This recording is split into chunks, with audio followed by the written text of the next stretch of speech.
Good afternoon, everyone, and thank you for joining my session as part of the TESOL Arabia Conference 2020. The first thing that I would like to say is that since this is a recorded session, if you have any questions for me or you'd like a copy of my slides, please send me an email at the email address you can see on the opening slide. So today I'm going to be talking about what works in improving writing, and I'm going to be focusing on aspects of technology.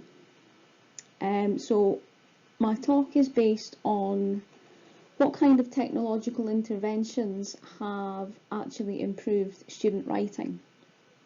And as you can see from my opening slide, I'm looking at writing across Saudi universities, specifically at undergraduate writing in Saudi Arabia. So everything I tell you today is not based on one university, and it's not anecdotal information. It's actually a statistical summary across the whole body of research that's come out of Saudi Arabia. So it's based on multiple research studies that have been carried out over the last 20 years. So I think it's quite important to point that out at the beginning. And everything I tell you is based on the idea that from this body of work we can get an average effect size for establishing what works. Okay, so what I'm presenting today is actually a statistical summary of lots of research papers. So, as a kind of structure to this presentation, I'm going to be talking about why do a meta-analysis? Why are we interested in finding out across a body of research what works, how effective it is, and inside that rationale I'll also be talking about why it's useful to take that approach. I'm then going to walk you through how I carried out this analysis, and I'm going to look at key features of the studies in the body of work, and I'm also going to be talking a little bit about the quality of the work, the quality of the research, and how that influences our confidence in this idea of establishing what works. Okay, how confident can we be from the research studies that the improvement in writing is down to technology? The main focus of my presentation is on what works and whether or not we can find out how well it works. And I'm also going to talk about, from the research studies that I've looked at, what can we not determine from these studies, and why is that?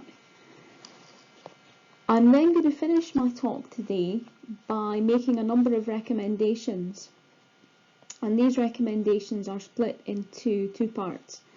I'm going to make recommendations for the actual study of writing improvement using technology, how the studies are designed and the level of transparency in the research.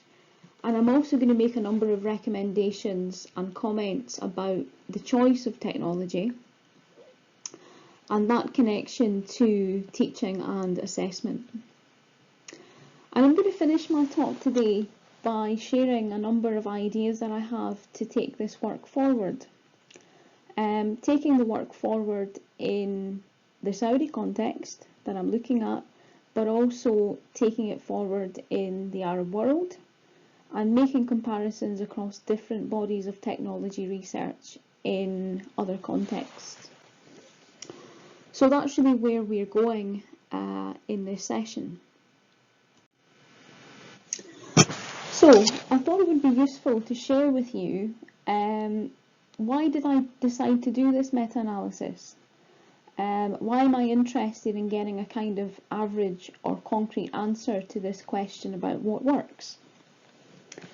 Well, as I'm sure you know, English is a much sought after skill in Saudi Arabia.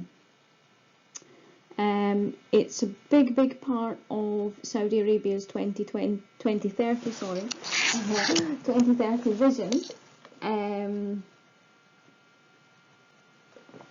From the policy of 2030, it's a very big part of that, and it's a very big part of the kingdom pretty much seeing its citizens as global citizens that can operate on an international level, and English is playing a huge part in that.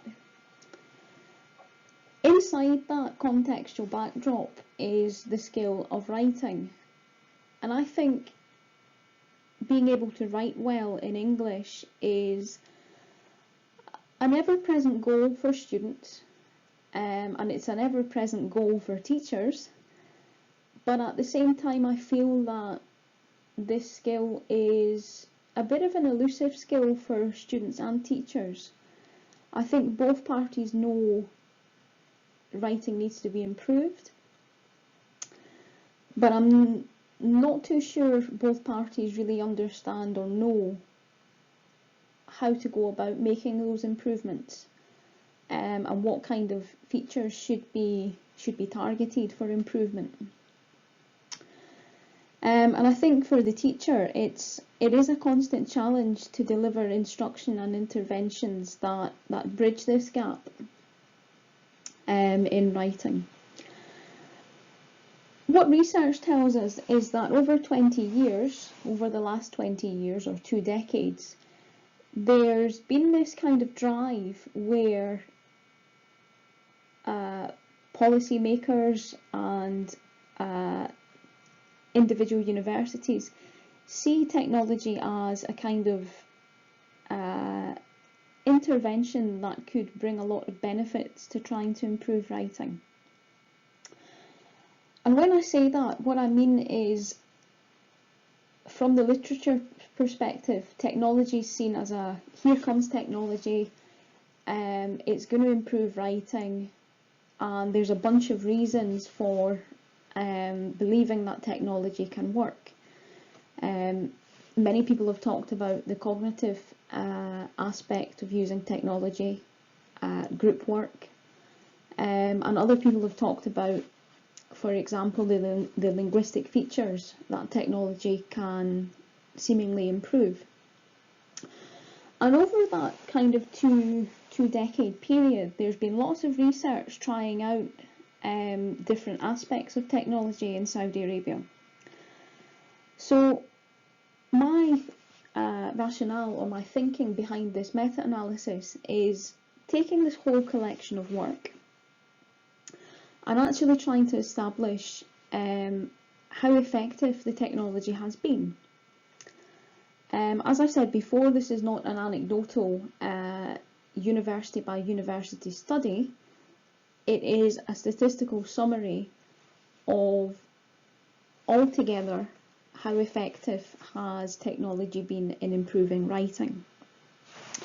So that was my kind of thinking behind getting this kind of a concrete answer to what works. Why do a meta-analysis? Why try and boil this work down to one answer? A meta-analysis allows us to make statistical averaged out claims about the effectiveness of a particular intervention. The benefit lies in being able to get a concrete answer, or trying to get a concrete answer, rather than one-by-one summaries of single studies. And as you can imagine, it allows us to bring together the findings of many studies into one answer. And I suppose it allows us to say with some degree of certainty whether or not something seems to have an effect or not. So, in terms of carrying out a meta-analysis, I was interested in two key things. Over the body of work in Saudi Arabia, I was interested in the study quality of the research. And I used Luke Plonsky's 2013 paper to look at indicators of study quality, and I'll talk about them in a second. I was also interested in, as I said before, getting this concrete answer to what works. So my second kind of research question was, to what extent are these interventions actually effective?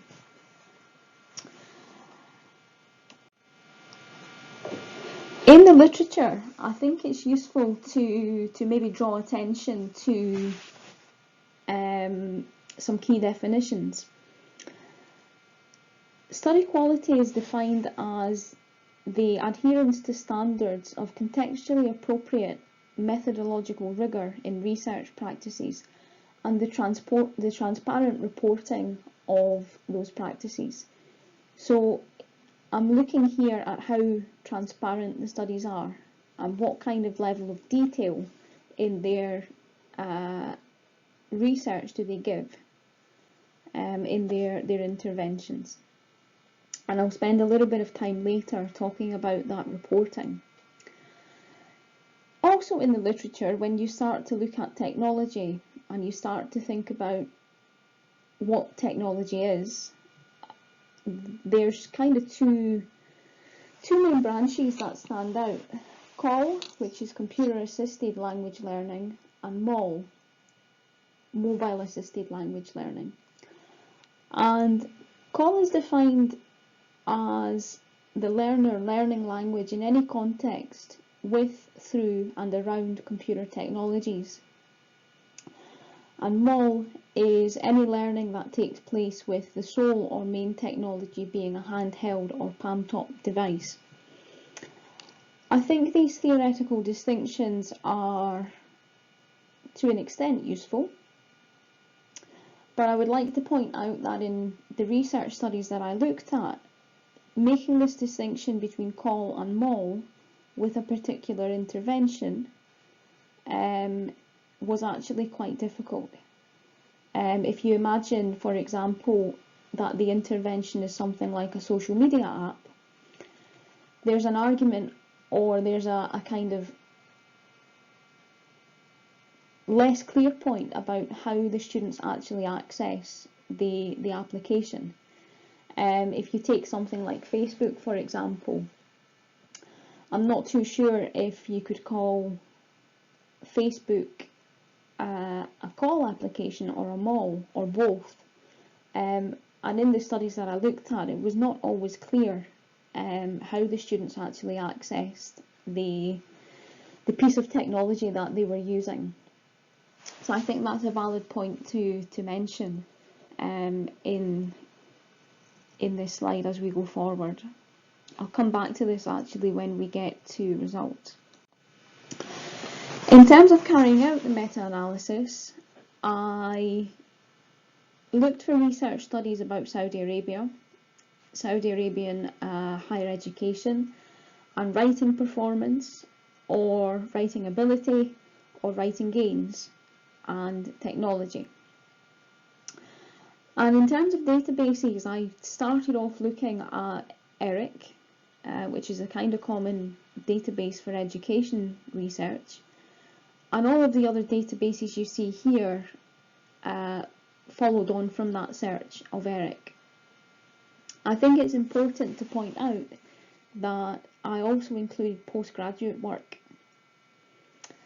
Some meta-analysis studies that I've looked at exclude postgraduate work because they have some concerns about the quality of the work. I included postgraduate work because I was interested to get a complete picture of Saudi Arabia. And I also felt that there was a kind of intuition that perhaps the kind of cutting edge technology would appear in doctoral work or master's level work. And so I decided to include postgraduate work in my search. I also looked at a number of international journals and a number of local journals that I knew would contain studies from Saudi Arabia. And I'm going to talk about that breakdown in a second.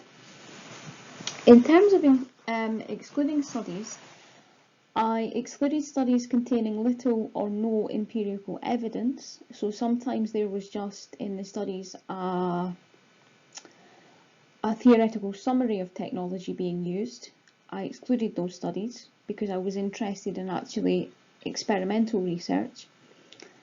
And I also excluded studies containing qualitative or self-reporting evidence where the students just said my writing improved from using technology. I was not interested in those kinds of studies in this piece of work. And I also excluded studies where writing gains were reported from a receptive test rather than actually productive writing. And I obviously excluded studies that didn't have a clear focus on technology. Those kinds of exclusion decisions meant that over the body of work there are 27 studies. And I'm going to talk about the broad patterns of those studies in a second. In terms of getting those patterns, I actually coded lots of information about the studies. So in each study I recorded the peer review turnaround time, how long was peer review, whether or not there was some kind of payment for the journal. Did the researcher actually need to pay? In terms of the sample, in terms of the students involved in the study, for each individual research study, I coded the age of the students, the gender, the proficiency level, the year of study, the major, their past education experience, and how proficiency level was actually decided. In terms of the context, I recorded a number of details about the teachers in the study, their years of experience teaching. I also recorded things like if the researcher was involved in teaching, because I think that's an important measure of study quality, because it could introduce bias to the study, I suppose. And I also included the name of the university and the type of the university as well. In terms of the intervention, I included what kind of features were targeted for improvement with technology, what kind of intervention was taking place, how long was the intervention, the type of writing the students had to do, and any kind of test details that could be recorded, such as the time of the test and how many words the students had to write. So I'm going to talk about the broad patterns of the studies. As you can see from the graph, this focus of technology and improving writing has increased over time.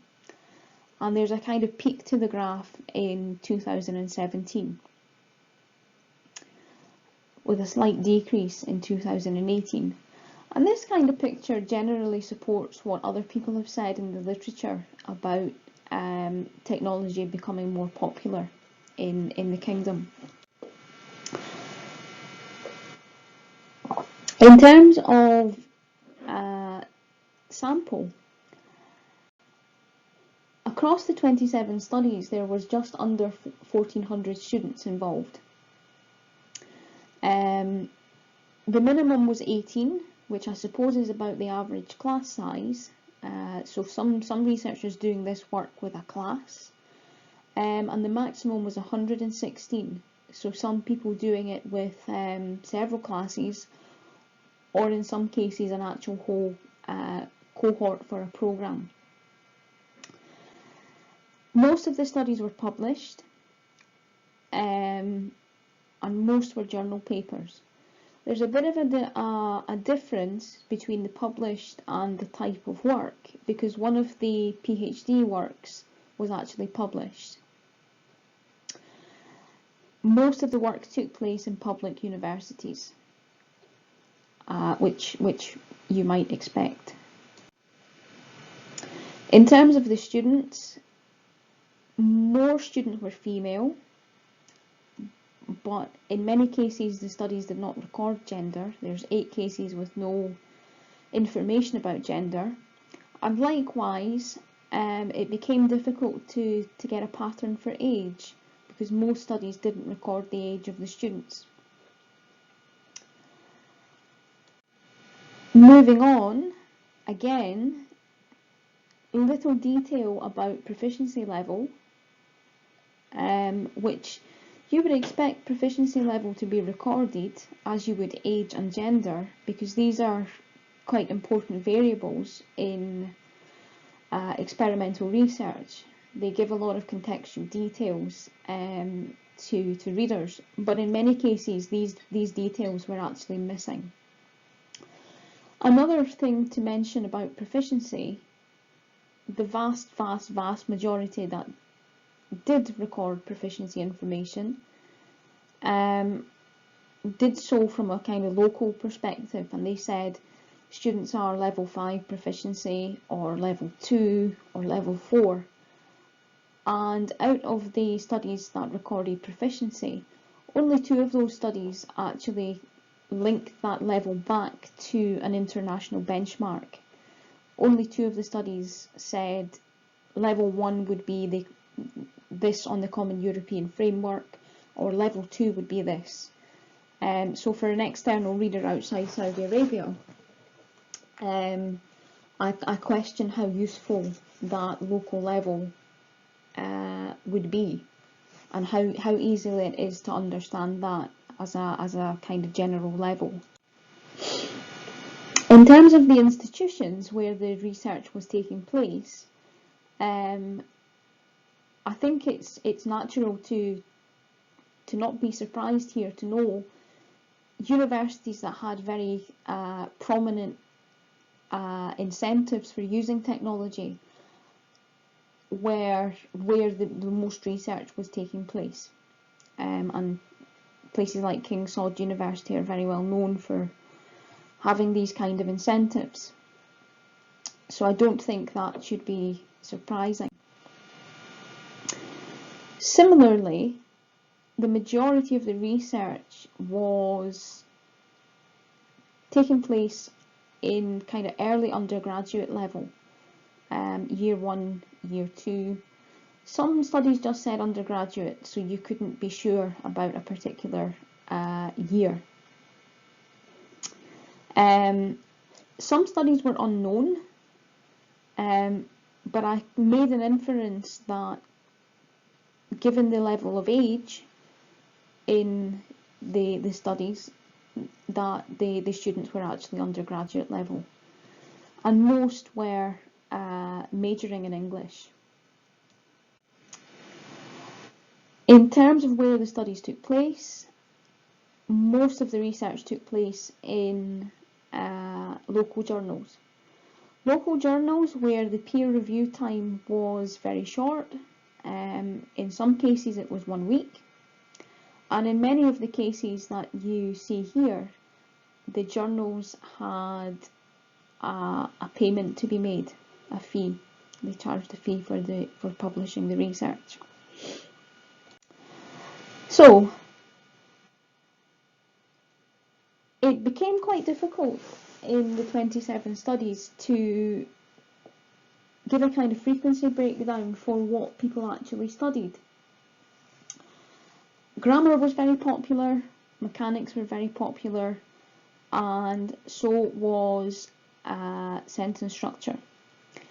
Less so aspects like tone or voice and style, and I'll come back to that near the end of my presentation. But lots of kind of mechanical aspects of writing were the subject of improvement. Again, over the 27 studies, what I think is really interesting is lots of people doing different things. Social media was popular, and so were wikis.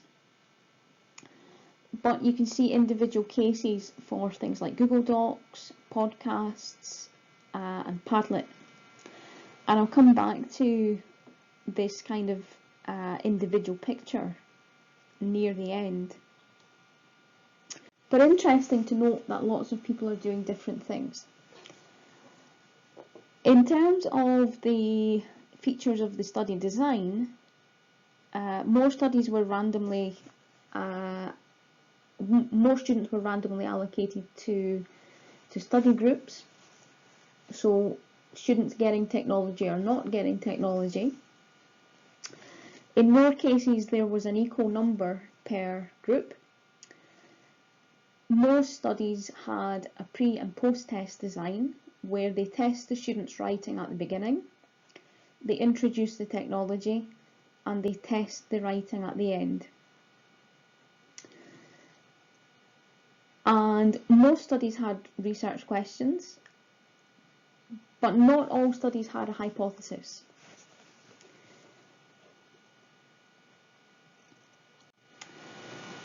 And in terms of how they determined an improvement, most studies used a t-test where they compared the technology group with the no technology group, and kind of simple variations on that comparison.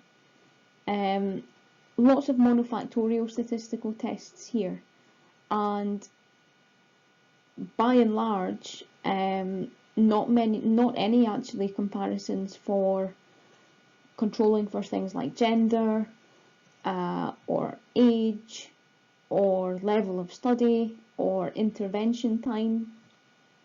None of these things were actually built into the statistical analysis for these studies. So I'm going to move on and tell you a bit about the tests used in the research, in the body of research that we've looked at. I coded for inter-rater reliability, so when the teachers were scoring the students' writing, how often did they calculate inter-rater reliability? 18 of the studies didn't report this, and where it was reported, some studies did different things. Some reported it,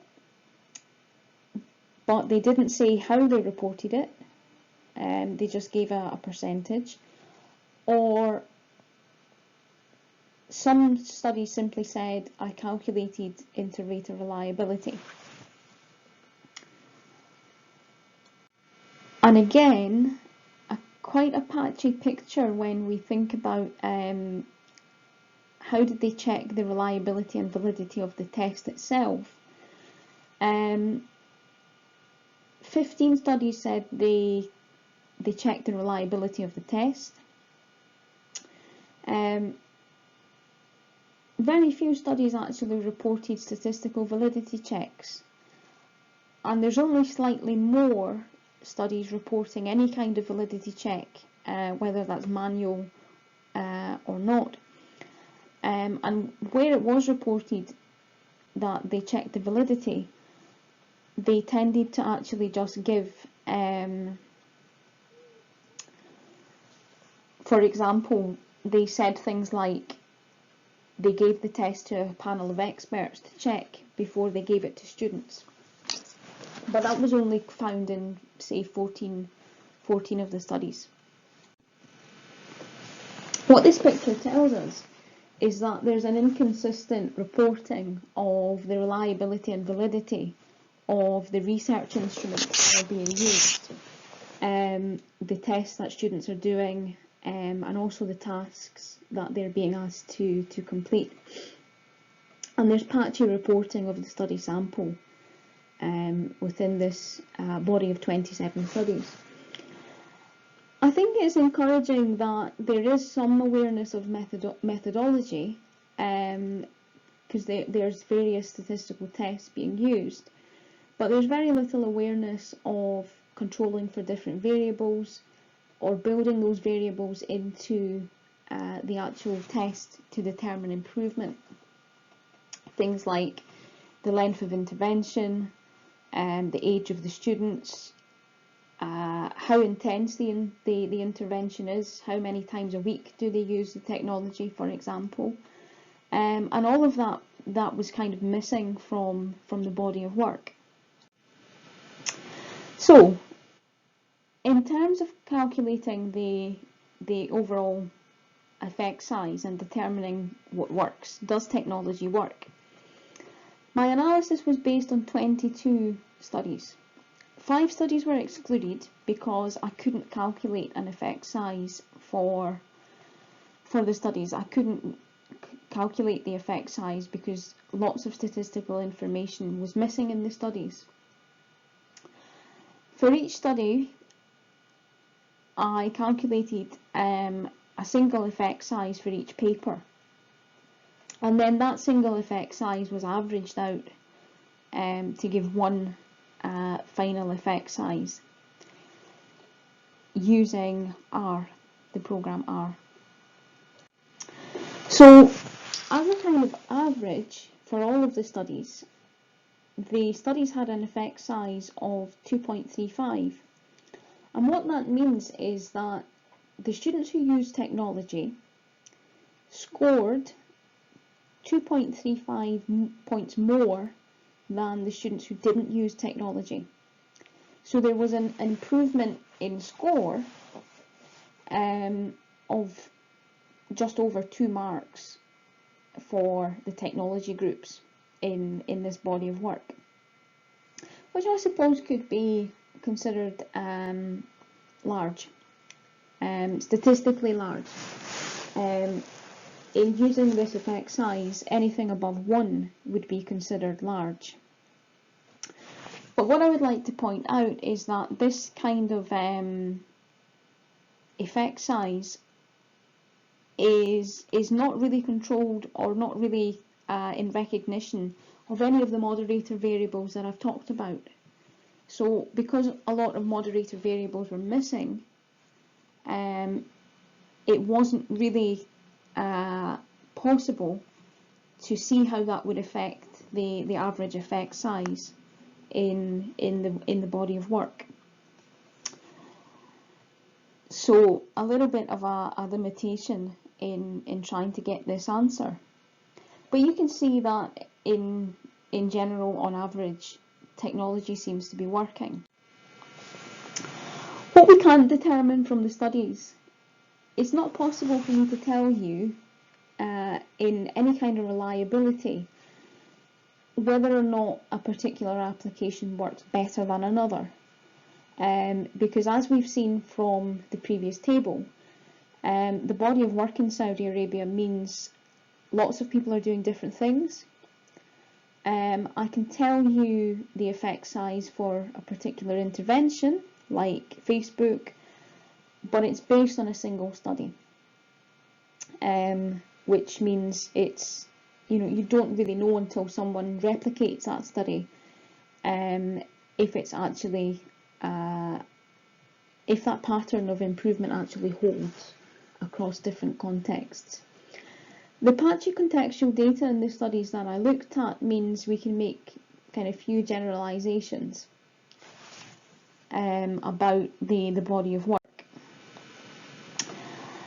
In terms of designing studies really need to include enough detail on moderator variables and different kinds of control in their study to give readers a clearer picture of what may really lie behind their claims of improvement, and also to build in those kind of variables into their statistics, which was really absent in the work. And also to encourage transparency by making their raw data available. This kind of meta-analysis would be far more useful if we had access to the raw data. If I had access to the raw data, I could actually include the 5 studies I had to exclude in the analysis. In terms of recommendations for choosing an intervention, choosing technology, what's really missing from this body of work is a clear rationale for intervention choice and the task that students are expected to complete. There are many cases where researchers use things like Facebook and social media without really explaining why that would be a good thing to do to improve academic writing. And I think a clear message to me would be why is it that you think using Facebook will actually improve your students' academic writing?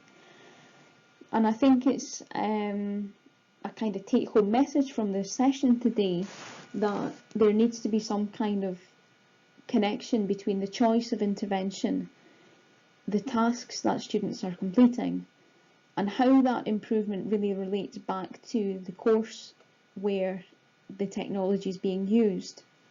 I think there's a danger in using social media to improve writing, that while things like accuracy might improve, spelling might improve, there's very little in that intervention that helps students write for an audience, an academic audience, or for example it helps them write about a particular topic. So that's the kind of take-home message from this session, is that there needs to be a kind of clearer understanding of this relationship between technology choice, how it's used, and how it relates back to the writing course or programme that the researcher's actually trying to improve. And I think an obvious thing to do would be to compare the situation in Saudi Arabia with other Gulf countries and other countries where we know there's also this kind of drive to improve writing. And I also think it would be interesting to consider what kind of features are targeted for improvement across these different contexts. So I'm going to leave you today with some references and some resources.